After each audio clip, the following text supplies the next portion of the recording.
Welcome, everyone. Welcome, IFGT members. I know there's a bunch of you on this call, and welcome to the board members and the volunteers that are also on this call.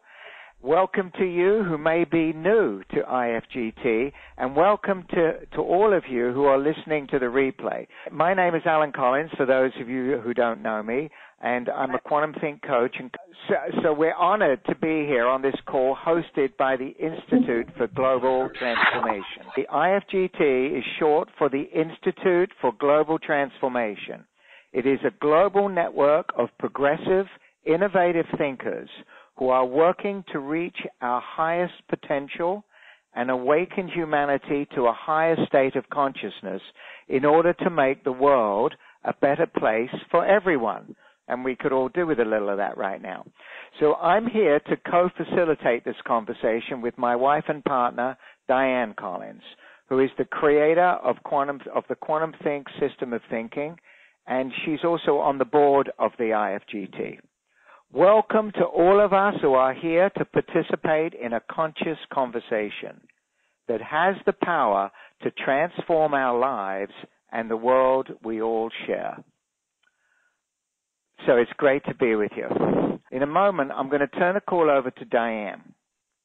She will introduce a few important folks from the IFGT, and she'll set up the context for a fun and fruitful conversation. Then we'll open the call to everyone to let us know what's on your mind and to share your wisdom on our topic tonight, which is making sense of our changing times. So I'm going to turn this call over now to Dianne, and so she can get us started. So Dianne, why don't you take it away? Okay, great. And I just want to say, because I just clicked into the Q&A box, and there are a few people on here.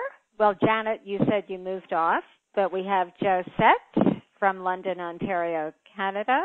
Welcome. So welcome to everyone once again.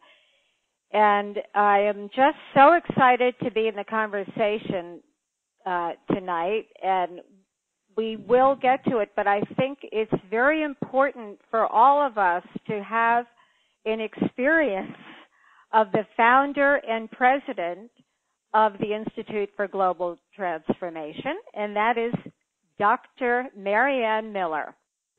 So I'd like to invite Marianne to say a few words in a moment about the vision of IFGT. And you'll experience from Marianne the great spirit that has really emanated from you, Marianne, that I've experienced myself since we met a few years ago and you invited me to be on the board. And it's just an honor to be here. And even though I'm talking about you like you're in not in the room, and you are in the virtual room. So even though you're right here with us, I want to read everyone a statement from you that I found on the IFGT website that really says a lot about who you are. And I quote, "Our success is measured by our willingness to come together, to embark upon the unknown and stand together while we figure out how to utilize higher consciousness to uplift, transform, and create a sense of community, connectedness, and possibility," end quote. Thank you for that beautiful statement, Marianne. And would you like to say a few words now? Well, first of all, I'd like to thank Dianne and Alan for actually making this conversation possible. I just can't thank you both enough. And it's my pleasure to welcome everyone on the call and our first Conscious Conversation Salon. I'm really excited about being able to do this, and I think we're going to have a lot of fun on our conversation this evening. I would like to extend to each of you, if you're not already a member, an invitation to join our community. It's free. There are no dues. And we are able to enjoy different programs such as this with the help of each of our members. And I again want to thank Dianne and Alan for making this possible. I hope you enjoy our conversation this evening, have lots of fun, and look forward to our next one. Dianne, I'll turn the program back over to you now. Let me say a word or two about Dr. Matthew Miller, who is a life coach, lecturer, writer, and member of the IFGT Board of Directors. And Dr. Matthew teaches esoteric philosophy from a practical point of view, and he says this, and I'm quoting you, Matthew, if we can't use the knowledge to help build a better life and therefore a better world, of what real value is it? And that really does say it all. So thank you, Matthew, for leading us now in a short meditation. Welcome, everyone. I'd like to just say that the word salon, and of course not to be confused with saloon, which those of us of an older nature will remember, is not necessarily a new concept. It started many, many years ago. In fact, a lot of the truths that we follow today were discovered and built upon people who would come together in homes. At that time, there was no electronics. You had to go to the home. And just the energy which was there that brought about just enlightenment for that group, which spread to all their friends, their associates, and so on. So what is new is the way in which we're doing it now, through electronics, so that with the technology we have, nobody can be excluded. Anybody can be included, and that's what we're doing today. So what I'd like to do is have you just take a moment and realize that we are linked by an energy. It's not new. Some people call it prayer. Some people call it meditation. But where we all come together and we create a line of energy among all of us, and that brings in the energy which is there for anyone who wishes to access it, who wishes to apply this in the benefit of all our brothers and sisters on this planet, for the betterment of all, as has been said this evening. So just take a moment and consider that thought and what we are beginning tonight in this wonderful work. Good. Thank Beautiful. Mm-hmm. Thank you, Matthew. You're welcome. And Alan, I want to just say to everyone, apologies for the technical difficulties. And I want to stay in that space that Matthew just created for us. So thank you very much. And let me just say, as we say in the quantum world, context is everything. So I did want to create some context for us in which to participate in this call. So we're here to share our wisdom. And in fact, every one of us is a wellspring of wisdom. And we know there are so many wonderful resources available to us online that define and distinguish the changes that we're witnessing today in this accelerated, this dizzying pace in our world today. And that's why this topic is so relevant. This, how do we make sense of all these changes? This is what this is about. So, in fact, the website I would mention of the IFGT contains a lot of rich, substantive post programs that will inspire your own progress. And one of the best ways to elevate our state is what we're doing right now, to accelerate our own ability not only to deal with change, but using the tagline of the IFGT to actually be the change maker. And that is for us to engage as we are in conscious conversation. So we're doing it here. It's a planned conversation. But we can take this into our lives, into our ordinary, everyday, daily conversations that we're in all the time, and bring this level of presence to them too. And it means that each one of us is sharing from our direct personal experience, from our own insights and creative spirit. That's what we want to hear from everyone tonight. And that is our intent for this conversation. And, you know, I wrote out an intent for this call for all of us to share, and that is that we each and all experience an elevated state from being on the call, and a state that inspires us, that brings ever increasing certainty in this chaotic world and joy, knowing that you and I are in command of our destiny, and that we emanate this sublime state out to the people who are close to us and to our shared world. So sometimes when the change is so rampant and unpredictable, even for those of us on a conscious path, we can be shaken by it. We see it all around us, or as I like to say, people are freaking out. So for a new world to emerge, we know that a lot of the old ways have to crumble. They have to actually dissipate and disappear to make room for the new. And we're seeing this, of course, in many ways right now.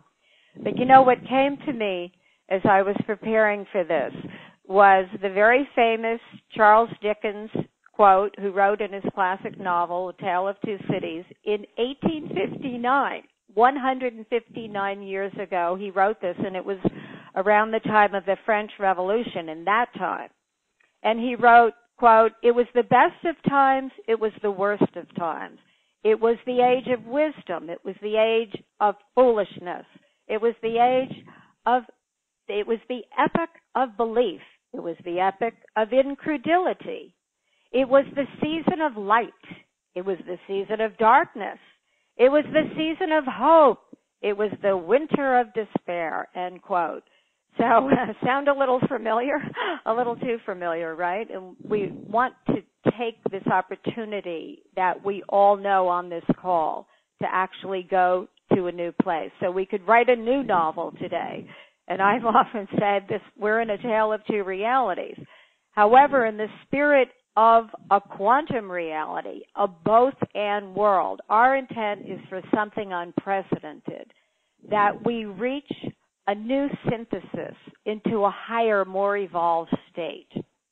So when we look at these factors of rampant change that we see, we can look at it from many perspectives. We look at it from the esoteric, the cosmic view, that a higher state of consciousness is being activated, a higher frequency of the energetic that Matthew referred to. We can take the perspective of the energetic trends in general, the energetic trends that we're all experiencing. And this is calling forth the restructuring of all of our societal systems, the structures that are wanting to become new, being activated, and that reach each of us, that we are here ready to express ourselves in new ways. A really, truly unprecedented, not to sound trite using that word, but like we've never expressed ourselves before. We're being called upon to be the leaders in this time. That's why we're here.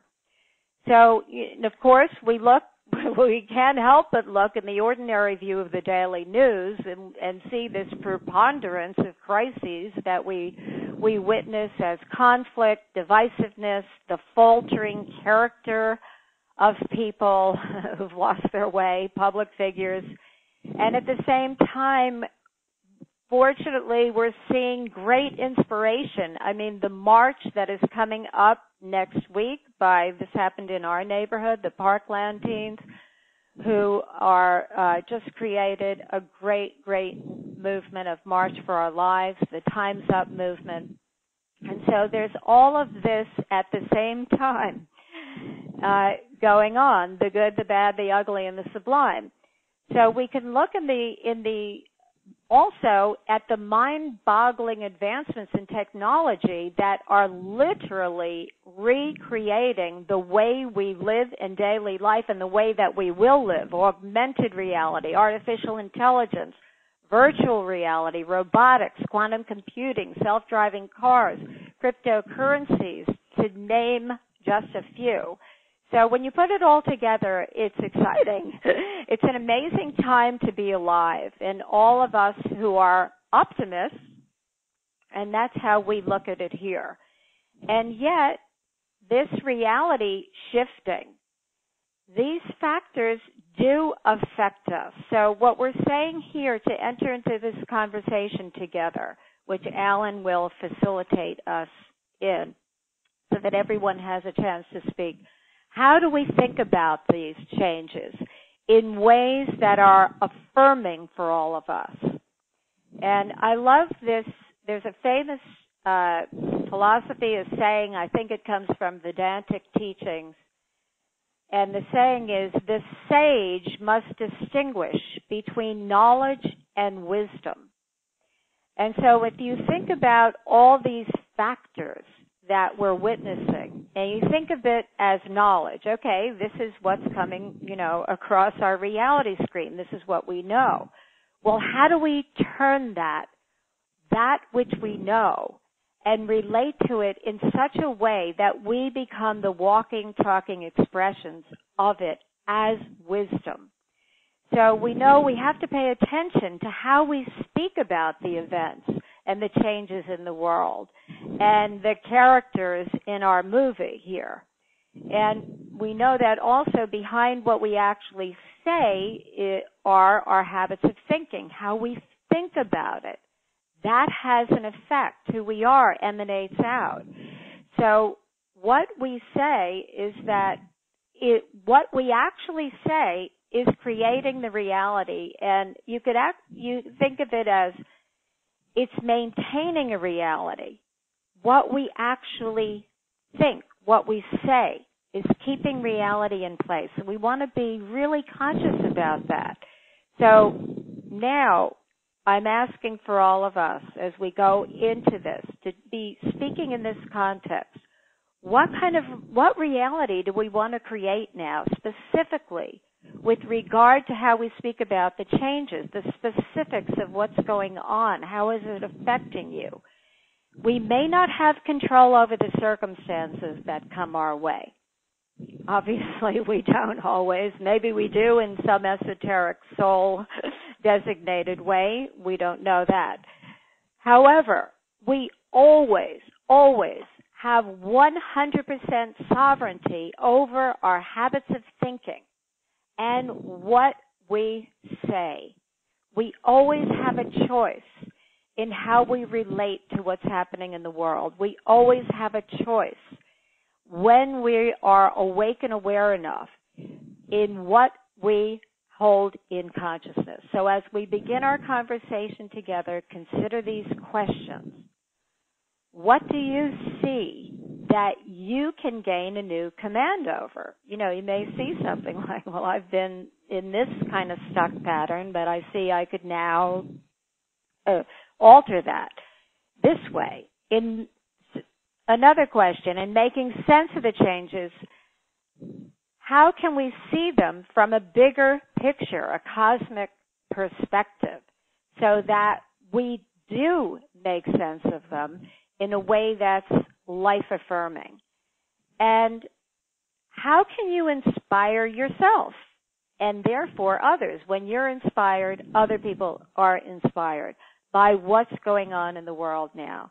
So with that, I turn it back over to Alan to lead us in the conversation. We want to hear from everyone. Thanks for opening our minds to a way of thinking about this. So as you speak, what I'm going to do in a minute, I'm going to ask you to share what's on your mind. But as you speak, you can create a transformation for yourself and for all of us right here, right now, in this very conversation. And that is the beauty of it. The transformation comes from you. It doesn't come from what we do or anybody else does. So it comes from your own speaking and your own resonance with your own speaking. And so let's begin by addressing the questions that Dianne brought up.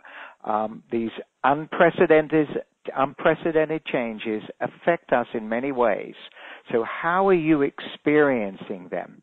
What in particular comes to mind for you in this conversation? How do you see we can understand them in an affirming way? So let's go here. I see Michael. Yes. Can everybody hear me? My first comment with how to cope with the making sense of our changing times, the first thing that comes to mind is to not be a victim of all the things that are going on outside that aren't to our liking. And that's where I'm going to be talking about how we're all one with that, and we're all co-creating that. And just think about it. If you're a victim of something, that's powerless. But if you feel that you are part of the change, and a part of you is even participating in those people who are doing the things you don't want to see happen in the world, then you will be feel that you are powerful enough to be proactive to do things to bring about positive change and bring positive energy instead of just thinking that you're a victim of all these negative things that are happening. Beautifully said, Michael. That's great. Thank you. Anybody want to build on what Michael said? Any comments about that? Or how do you experience this? What would be a conscious way here for dealing with it? Okay. Carlotta. Hi, Carlotta. Hi. I'm living in California, Redlands, California. I didn't mention that earlier. But first of all, I do not have a television set, so I'm not up on what is currently happening. But what I can say is when I'm out and about in public, I'm an empath, so I am picking up on some really sad energies coming from people. Even though I don't have a television set that tells me what's going on, I can feel it when I'm out in public with people. Yeah, that's great. Actually, you can't get away from it. I mean, we think just because we're not listening to something like in the physical universe, this is what Dianne was saying before, about you can pick it up in the cosmic area. You know, we're in a field, it's like a field effect. No matter, you cannot get away with it. You can't get away from it as long as there's other human beings around you, right? Right. But one thing I could say, being a part, this web of life, this oneness, sharing this planet, what comes to me, and as far as what my contribution is, that I feel very strongly, is sharing good news with people. Like I have this wonderful book called Quantum Think, and I think it's an amazing concept that you guys are putting in the world. And I share really these kind of new thinking with people when I come across them, as well as Dr. Joe Dispenza and so many others that I listen to, and I just love the positiveness, the energies that they're putting forth. And as far as, yes, we're not victims, we are amazing creatures. And most of us, I've come into the notion of that, but there's masses of people who have not become conscious yet. So how I go about it is that I'm an empathic person, but I'm a caring, loving person. And so I just exude that when I'm out and about. And it doesn't matter to me who you are. I just engage people, period, because I find people fascinating. Mm-hmm. And I think our Creator is that. I think our Creator has a lot of sense of humor. And, if we could just kind of, not take it so personal as far as the strangeness of the changes that are happening that you mentioned, that I'm not really sure what you mean, but I'm picking up on there's something rapidly happening because I'm coming across too many people who are just down in the mouth. In the past, I would say in the past 3 days, it seems to be really intense.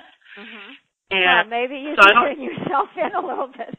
But Carlotta, I want to just say that, first of all, thank you. I, really appreciate those comments about Quantum Think and Dr. Joe Dispenza. And I love that you're being that walking, talking embodiment of the optimism. And you know, when you were speaking, though, you said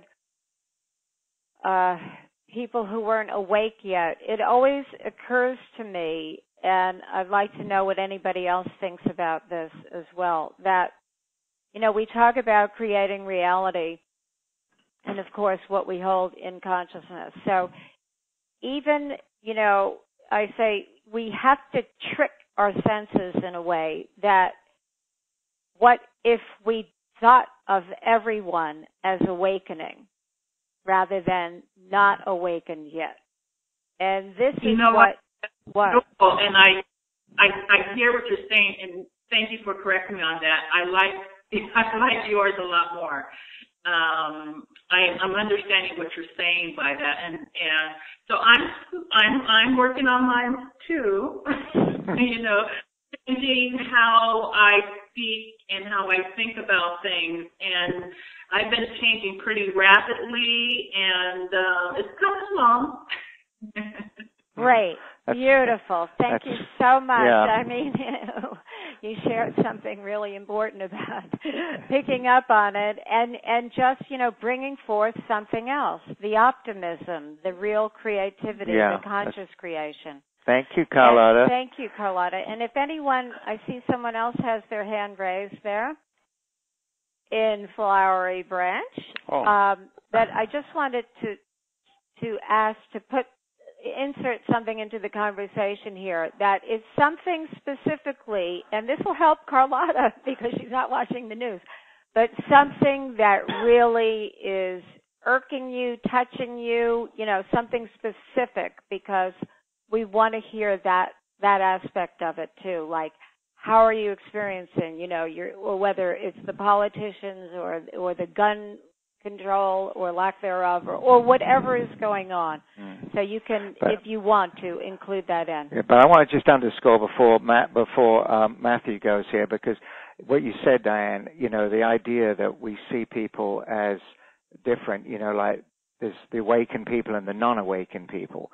And, you know, and that's what you were saying before about how we speak and how we think is creating the reality. So just being able to shift that and seeing everybody as awakened and awakening and interacting with them as if they are that way is going to have, I mean, each one of us on the call here, I mean, there's, you know, a bunch of people on the call, you know, we speak to a lot of people every day. Each one of us speak to a lot of people. We could be touching hundreds and thousands of people every day by just recognizing that one little thing that you said. That's very good. Excellent. So, is it Matthew? Matthew, is that you on there?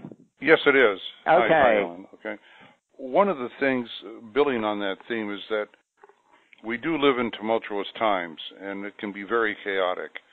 But this isn't new, because if you look throughout history, when there's been an elevation of consciousness at a fell swoop, there was always crystallization breakup before it happened. And that created situations which I call opportunities for growth. And as a person much wiser than I said, you've attracted this, Matthew. How difficult it is up to you. It can be, doesn't mean it's going to be easy, but the point is that it's something that we attract, that we can, as an individual, grow. And because of that, we all come together and the whole level of consciousness rises. I think that if you, building on what we said before, when we do come together, we create an energy. And that energy is felt, just like Carlotta just said earlier. And that is something that will really bring us through on this planet. My feeling is we came to this planet for many, many reasons. The chief one is to just get along, to realize that we're all the same, not in the external things that sometimes show our differences, but at the core. And when we look at life in that way, it makes it a lot easier. It does. That's it. Absolutely. Brilliant. Great. Thank you, Matthew. Okay, anybody comment on that or want to add to it? I see we have... What's going on for Marianne? you? How is that are you Marianne? experiencing that? Yes. Hi, Marianne. Okay, good. We've got a bunch of people here. Yep. Go ahead. I wanted to just add to what Matthew was saying about change. I think change, be it positive, what we would call positive or what we might call negative, always causes an adjustment to occur. But we're living at a time in history of one of the greatest changes that's ever taken place on the planet.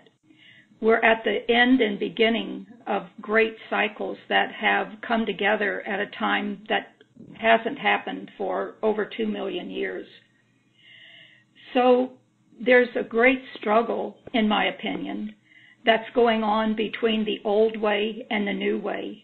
And we're seeing it played out in our everyday lives, in what's going on in the world, what's going on locally, what's going on in our families, in every area of life. I keep up with the national and international news, and one of the ways I help myself to not be pulled down by listening to this interesting happenings every day is to do what you've said, Alan, is to keep the bigger picture in mind and know that we're at the beginning of a new cycle for the planet. And the old way is struggling to hold on, but the new way is happening. So we can help all of those who are hanging on to the old way by keeping positive thoughts and just visualizing with great intent the focus that we want to happen for the world today. And for me, that helps me listen to this and interact with people who are really feeling pulled down by what's happening, and just together keep a focus of intent for the world and what we know can be there for all of us, because together, those of us who are conscious of what's going on and what can be are together building a new paradigm for the world. And I truly think it's going to be magnificent. It is. It is magnificent. It already is. I like what you said about it. It hasn't happened in 2 million years. I was thinking, has it ever happened? You know, what Matthew was saying about, well, we're here to just get along. And I often have that same thought. You know, we have such a greatness in humanity, but how about just getting along? Right. But thank you for that. Great. Very. We have Sharon. Okay, one second. Okay. Sharon. Hi. I loved I love everything Matthew says. I'm going to guess that most of us on this call have had a lot of experience and study and background in a lot of wisdom areas that are available to us at this place and time. But one of the greatest focuses on how we can each individually help each other and those who have not had this background is to recognize that we are actually needing to stay focused at home. And if you're having difficulty talking to your relative or to your neighbor, then how can you expect to solve a problem that is beyond that in the community, in the city, in the state, in the country, in the world? So that provides us the ability to be a little more tolerant and to help people turn within and recognize they have their individual fixes to do, and they become more tolerant of what craziness the world is going through. But we all know that everything that goes through change has to explode before it actually does break up and dissipate, as Matthew pointed out. But we can enjoy the explosions, like the northern lights in the sky, right? Right. Yeah. But, you know, I think that you're making such a good point about it begins right at home. You know, you take it right to where we are. And this is what we can get so lofty and, you know, higher consciousness and the light frequencies. I mean, I'm totally into it myself, but it comes down to that moment of our own how are we responding in the moment? Absolutely. I'm having trouble with my daughter right now. I'm expecting everybody else to get along. Mm-hmm. Right. And that's it. Right. And it's really holding that level of intent. And I think, another aspect of it is that I think about, Sharon, is that, and it gets back to what Carlotta was talking about too, is that this chaotic, this struggle that Marianne spoke of the old with the new, coming against the new, and that's, we know it's planetary, it manifests out, but that it's experience. So even when people are having a great life, personally feeling good about life and everything, is that we can have compassion for others who may not be able to articulate it quite the way that we are on this call. And that's what your comments really brought up for me.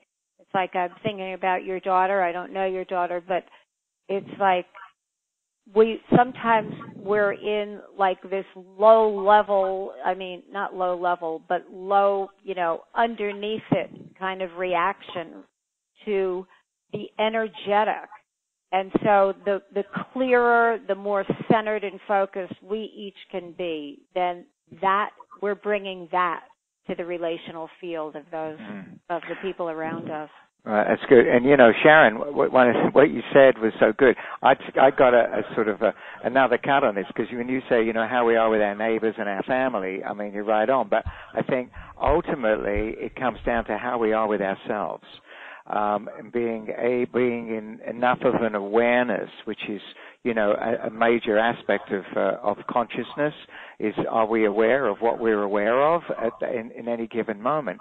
Right. So like catching ourselves when we're off, when we are losing it for whatever reason, caught up in our own thoughts or circumstances that surround us, and being able to shift it. And I know for myself, when I do that and somebody's observing it, when somebody watches that sort of transformation I might go through in that moment, it makes a difference for them, because then they actually see it take place. You're gold. You know what I'm saying? So it's, we got our neighbors, but I think if everybody on the planet took care of themselves, the planet would be working beautifully. That's great, Sharon. Thank you. Sharon. Okay, let's see here. I've got. We need some hand raises. We've got hand raises. Michael. Again, I was hoping there were other people that haven't spoken yet. There are. There are some. Okay, good. We'll come back to you in a few minutes. I'll put you on hold and get somebody else and come back, Michael, okay? Oh, no. You said Michael, so I'm going to go ahead. I got something important I want to share. I just want to say that I want to share something really positive with everybody. I read a fascinating article by a historian that said that we live in a time right now where there is more peace and there are more people that care about other people and have compassion for other people than at any other time in history. Less wars, less bickering, and with the greatest population of any time in history. So that was quick and short, so now you can go on to other people with great things. That's good. These are the things we have to... We don't realize that. We need to keep in our awareness. Yes. That's great. That is great to know, because just a snapshot of things doesn't look that way. Anytime we get a snapshot of driving on the street, listening to the news, watching people in a store interact with their kids, that's the sort of snapshot we're dealing with, and that doesn't reflect what you just said. Yeah, exactly. And another thing is I almost never listen to the news because it's so negative, and I just happened to be looking for something in particular the other night, and I was watching the news at 11, and I couldn't believe all of the negative stuff. It was, this person died, this person was in an accident in the freeway, and this person shot this person. But, and the media, if we're going to be listening to know what's going on in the world, all we hear is negative, because the positive isn't really good news. We have to keep in mind, what are we focusing our energies and our thoughts on? And every day we can really be grateful and appreciative for all the positive things we have in our life and try to focus on that, because that's energy that we spread with everybody we come into connection with. Absolutely. Exactly Absolutely, right. Michael. Thanks on that one, Michael. Mm-hmm. Okay, let's go here. Someone in Fort Lauderdale? Yeah, There, Ellen? Yeah, is somebody in Fort Lauderdale who On had a their cell hand phone? up? Or both, yeah. Anne? Oh, Anne. Okay, Anne. Hi. Please.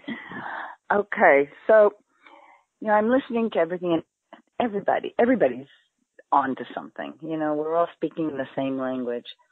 And I talk about this stuff all the time with seniors. And what I've learned for myself, globally, I can't control what's going on. I have no control over that as much as I have control over the weather. I do have control how I think about these things. And for me, when all the latest local violence happened here in Florida, I came up with a plan that makes me feel good to be in action. I'm going to register teenagers to vote. That makes me feel good. So that's how I do it. But day in and day out, because of my understanding of energy, when I find myself in a low energy frame of mind, I have to stop and go, whoa, what are you doing? How do you lift that? Because what I know is that when I operate from a place of joy, there's no fear, there's no worry, it's operating on faith. And for me, faith is the laws of the universe always work the same, always. So if I let fear rule me, I will have many reasons to be fearful. But if I am in joy, even when there are scary things going on, and I can hold a place energetically within me of love and compassion, of whatever that means, then that's the energy that I bring out in the world. And what happens is I generally feel better. My health is impacted because my immune system gets better when I can hold those loving thoughts. And I impact the people around me, and they don't even know what's happening. But somehow their square edges get softer just because I am approaching the situation softer in every situation.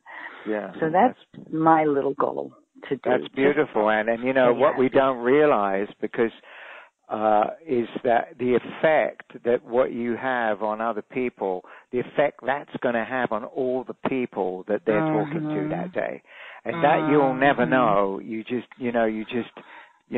have to sort of claim that for yourself in a way. You have to just know that that's working. It's not even one-on-one. We're affecting one, and we're affecting many.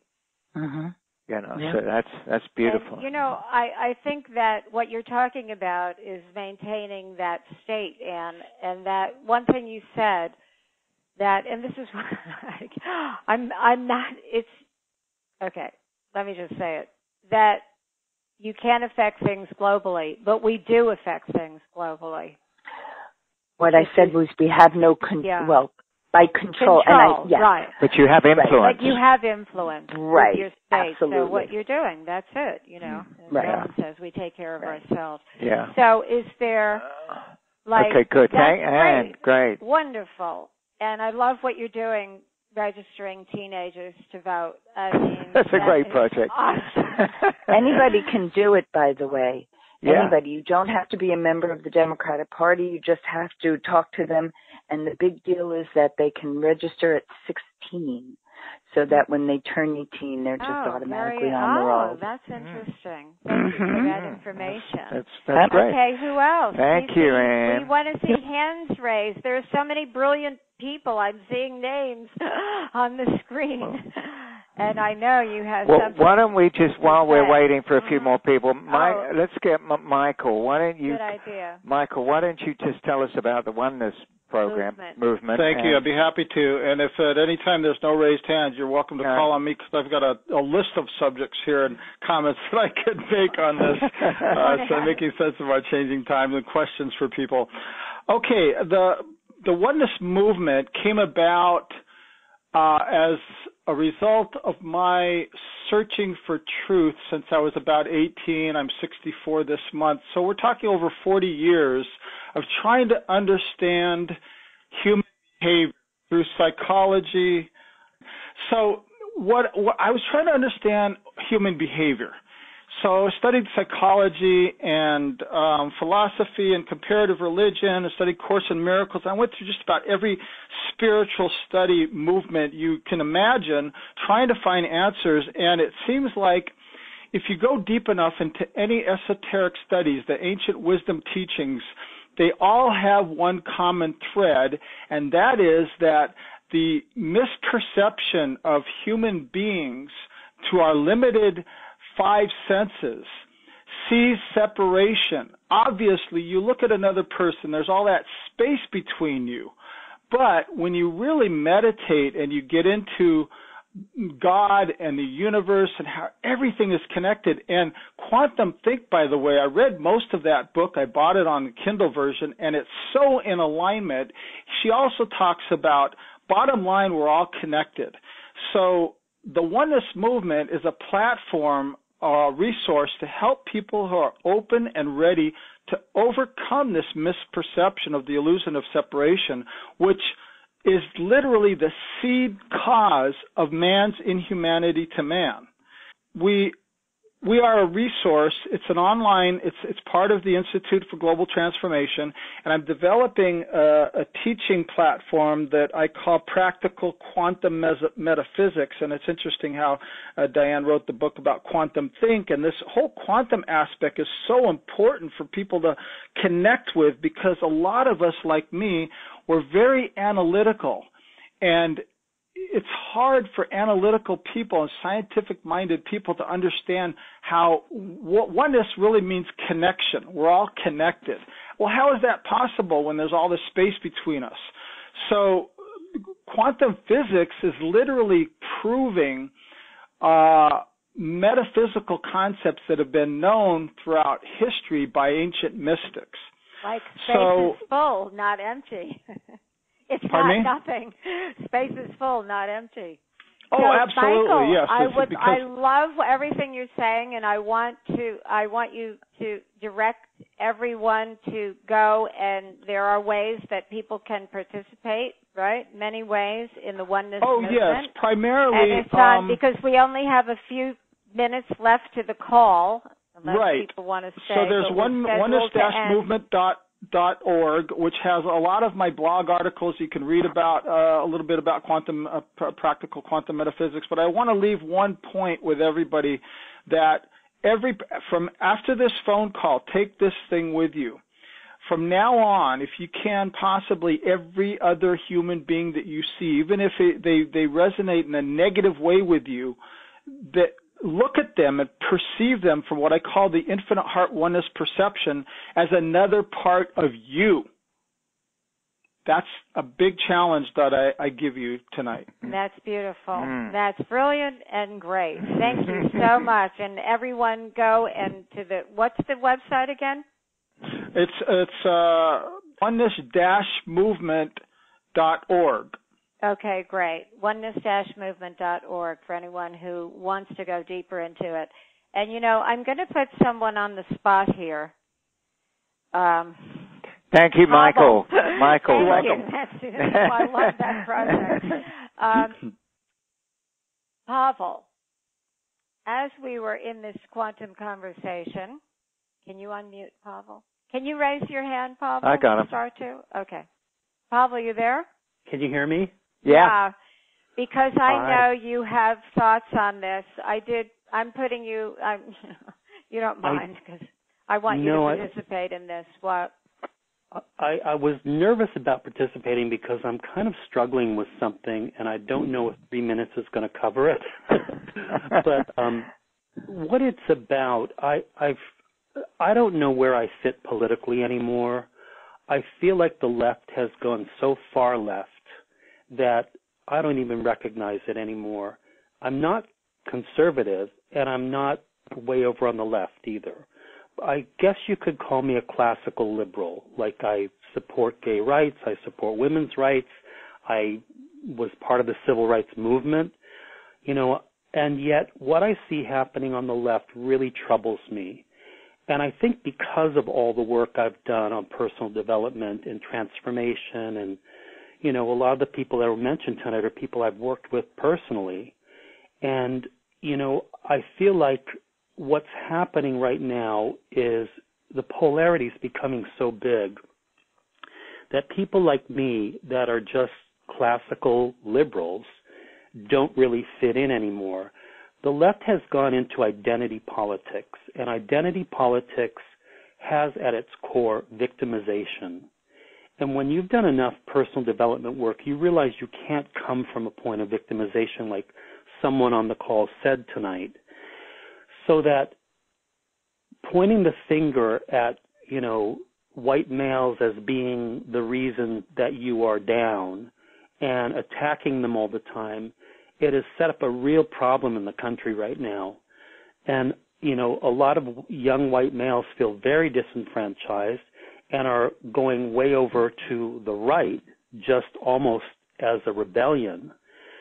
And I see what's happening in the colleges and universities is the same. It's almost like a Marxist sort of thought pattern that's pushing people further to the left. And where something like, immigration was once an issue where you go, well, let's just, keep our borders safe. And that was a well-known Democratic platform for a long time. Now it's to the point where, no, either you let everyone in the country all the time whenever they want to come, or you are a member of the far right. Right. And I've been accused of being a member of, what do they call that? let me say word? something. The word the alt-right. I've been accused of being a member of the alt-right. No way. Okay, Pavel, this is beautiful. I'm so happy you brought this up, and I just want to acknowledge that it's 9:31 Eastern Time. We set the call up for an hour. We're willing to stay another 30 minutes, and or as long as people want to speak, up until 30 minutes. So anyone who has to leave, please, we won't be insulted, and anyone who wants to stay. But I think that Pavel brought up a core issue of today, and thank you for bringing that up. And I want to hear what other people have to say about it, but I do want to say to you, Pavel, this is perfect because this is part of the crumbling of the structure. We're and the labeling, it's like when you start to look freshly, not like from the point of view of a label of, I'm a liberal, I'm a conservative, I'm in between, I'm in the right, I'm in the alt-right, because that is what, as you know, I call the old worldview, the industrial age worldview, what Michael was referring to when you see things in the physical, that either or way of thinking, which is really obsolescent at this point. So within any of us, to what if you didn't look from that point of view anymore? What if you didn't have to fit yourself into any kind of specific ideology? Because this is what's continuing to hold the divisiveness in place, that reality in place. Dianne, you're making an amazing point, because I thought I would test just stepping out as nothing. And I tested it on Facebook, which I never post anything on Facebook because it can become so polarized, as you know. And I just decided to put a posting on there about an issue that came up and said, well, you know what? I'm no longer a Democrat, and I'm not a Republican either. I'm not anything alternative either. I'm just not in any party anymore. I guess I'm partyless. And I had 64 people respond that they could identify with exactly what I was going through. This is it. This is the new world emerging. Right. Maybe that's what's breaking down, is that left-right, as Diane's pointing to, and you can associate yourself with people that maybe, have the same thinking as you do and have the same ideas that you do, and maybe those will be the people running for Congress in the future, and maybe now, actually. It could be happening. I think it's happening right now, but that's good. You got that kind of feedback, Pavel. So I think you're really onto something here. You're starting a movement. Yeah, you're starting a personal movement. No party movement. Okay, a movement with no sides, right? No edges, no tops, no bottoms. That's so good. Anyone else want to raise your hand? That's great, Pavel. So he sounds like you found a way, Pavel, right? Well, it's brand new. I've just stepped out, and I've come out of the closet as a no-party person. I'm not going to align with any of them anymore. That's beautiful. That is beautiful. You know, and I really see that, you know, to be in that both and transcendent place. Okay. Anyone else? Great, Pavel. Thank you. Thanks, you guys. Anyone else want to raise their hand? Well, we've got here. Well, let me. To Pavel. Here, Matthew, did you have something you wanted to say related to what Pavel said? Okay. Great. Yes, I do. I've been in politics at sometimes in my life, and I certainly understand how you feel. When President Eisenhower, in his last speech, he warned of a lot of things, and one of them was beware of the people that put party above people. And that's exactly what you are experiencing. However, the feeling I have is that what's going on in the world today creates enormous opportunities for people to do the right thing. And whether some will, some won't. Some get caught up in what I call other agenda-itis as opposed to what's best. But they still have the opportunities to do what they know what to do. Whether they do it or not remains to be seen. But I think that what you have said really rings true today, because the new way isn't so separated, as Michael said. You know, we come here not to be divisive, not to be separate. Doesn't mean we lose our ability to think and see things as we think they are, but hopefully we can do it without energy and just state it as it is. That's all. That's great, man. Very good. Yep, that's excellent. Let's see if there's. Let me see here. Carlotta, Carla, you want to give us something on this, and then I'll take one more person, and then we will close the call. Okay, I just want to concur with the man who was speaking about deciding that he can't identify with any political party. Right, Pavel. Yeah. Mm-hmm. I totally agree with him on that, and what Matthew was saying, too, just now. It comes down to doing the right thing, period. And, live your conscience, live your truth, and, be the example. That's right. That's beautiful. Very good, Carlotta. Thank you. Okay, let me see. Michael, we'll give you the last word, and then Marianne can close it off. Wonderful, because I have something really important to suggest to everybody that's really helped me in quite a few years now, is having faith in what I call the divine plan.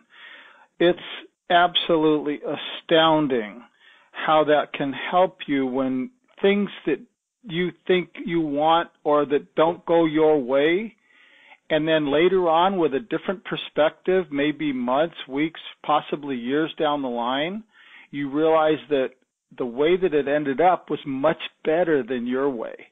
And I call that the divine plan. And I do in my meditations, as often as possible, I am aligned with the divine plan. That's great, Michael. Thank you. Okay, folks. All right, Marianne, you want to have the last word here? I'm going to, for everybody. Anyone else? You said one more person. That was me. Yeah, that was you, okay. Michael. Yeah, there's nobody else with their hand up, so that's it. Okay. Marianne, you want to give us your last thoughts here? I would just like to thank everyone who's joined us on the call. I've really enjoyed listening to each person's perspective, and I've learned a lot tonight also. And I think that's why these conversations are so important. And I also want to thank you, Dianne and Alan, for all that you've done to make this possible and for leading the conversation. I think you're both marvelous, and we just can't thank you enough. It's our pleasure. Our pleasure. Our pleasure. I think we probably could have gone for Okay. 2 hours and people wouldn't have gotten tired of it. But for the East Coast, it's so late. Well, I see people I know on this being very quiet. Okay, and well, talkers and thinkers. Okay, so I thought everybody's off lecture mode. Listen, thank you, everybody. We appreciate that you took the time to join us on this conscious conversation, and I know that whether you spoke or whether you didn't, I know that you have plenty on your mind that you would like to speak about, and so there'll be other opportunities where where we'll extend this invitation out and really start thinking about, what the world can look like through your contribution, through what you think and what you do and all that you do in the world, because we're all playing a part in this. So, from my side, wisdom matters. Your wisdom matters, absolutely. In fact, actually, I just want to read you a quote from Dianne's book here. It's one of my favorite quotes talking about wisdom. I just want to close it on this. It's called Live Your Wisdom. It's one of my favorite quotes in her book. It says, when you distinguish what you do becomes knowledge. When you distinguish what you know becomes wisdom. When you distinguish your wisdom, you are living it. End quote. Okay. Bye, everybody. So on that note, everybody. Thank you. Time. Thank you, everybody. Bye. Bye. Bye.